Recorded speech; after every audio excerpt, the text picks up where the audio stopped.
Hi everyone. Well, I've tried to make this video a few times. I think this is the last time I'm going to try to make part 3. Okay.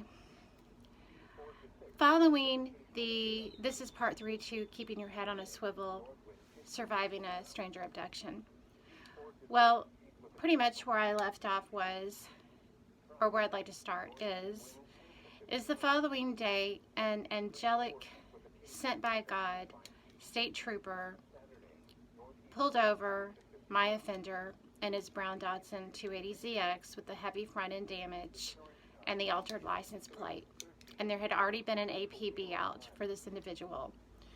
Well, by the grace of God himself, it was definitely him. So he took him down to the station, and that night, I had almost, well, that evening, I was back on the farm. My girlfriend and I were no longer able to live together anymore. My best friend in the whole world. It completely destroyed our living situation, and I moved back out to the ranch where I lived up until the trial and after the trial.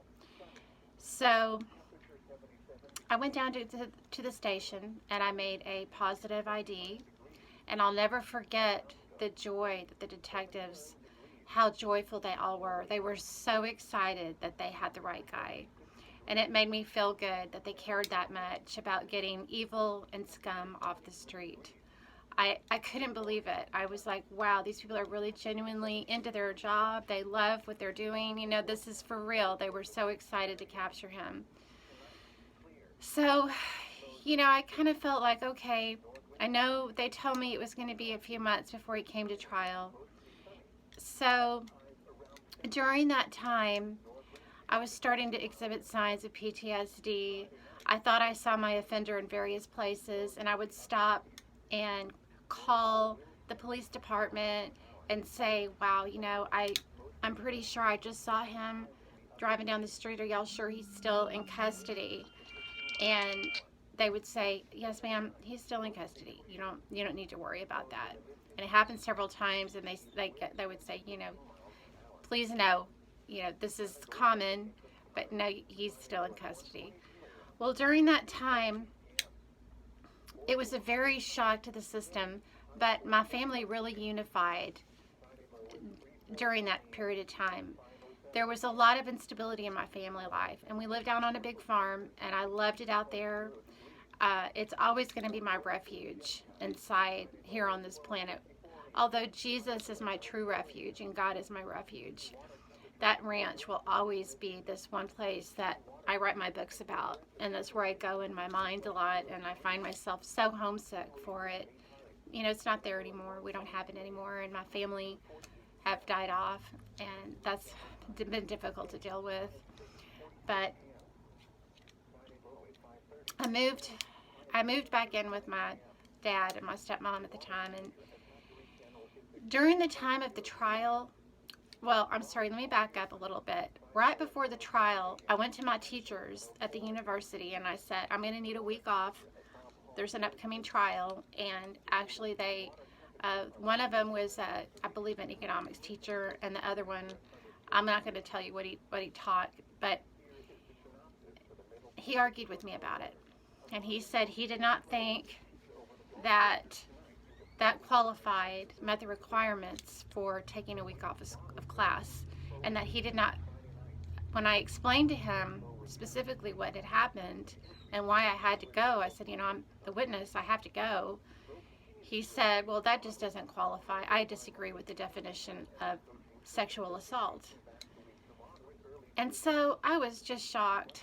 I took a tape recorder, I hid it in my pocket, and I went to him again, and he explained it again, and I went to the dean, I recorded her, and then I ended up playing for her what the teacher had said, and then I took it home to my parents.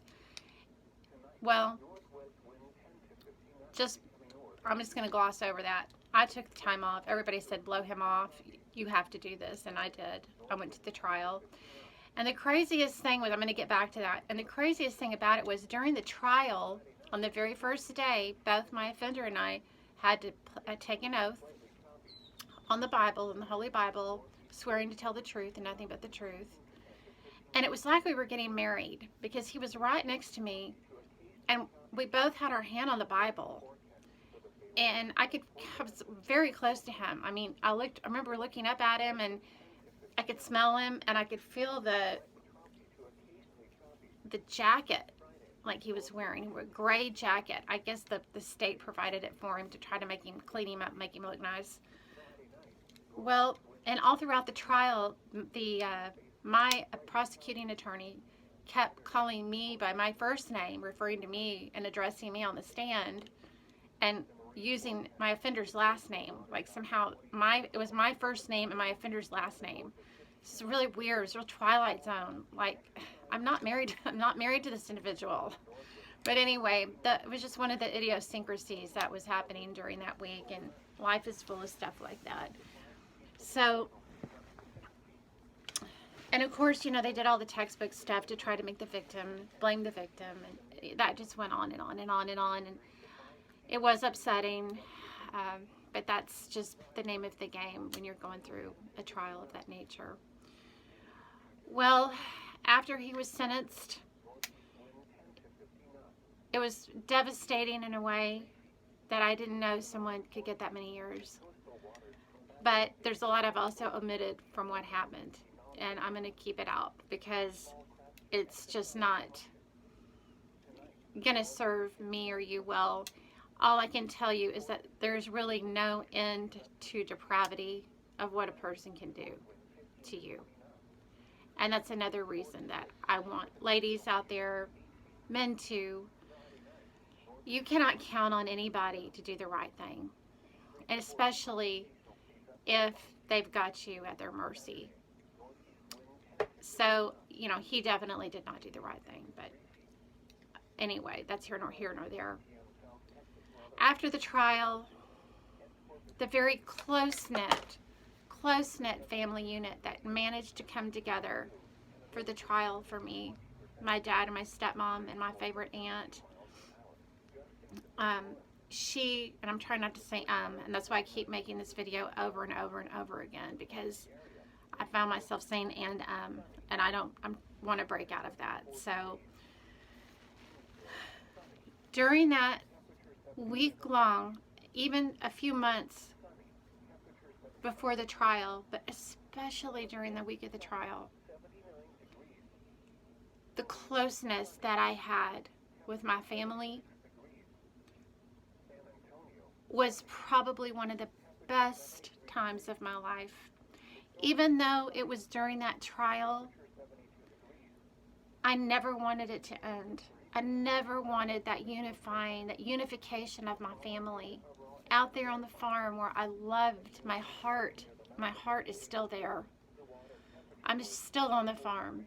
I don't know if I'll ever get off the farm.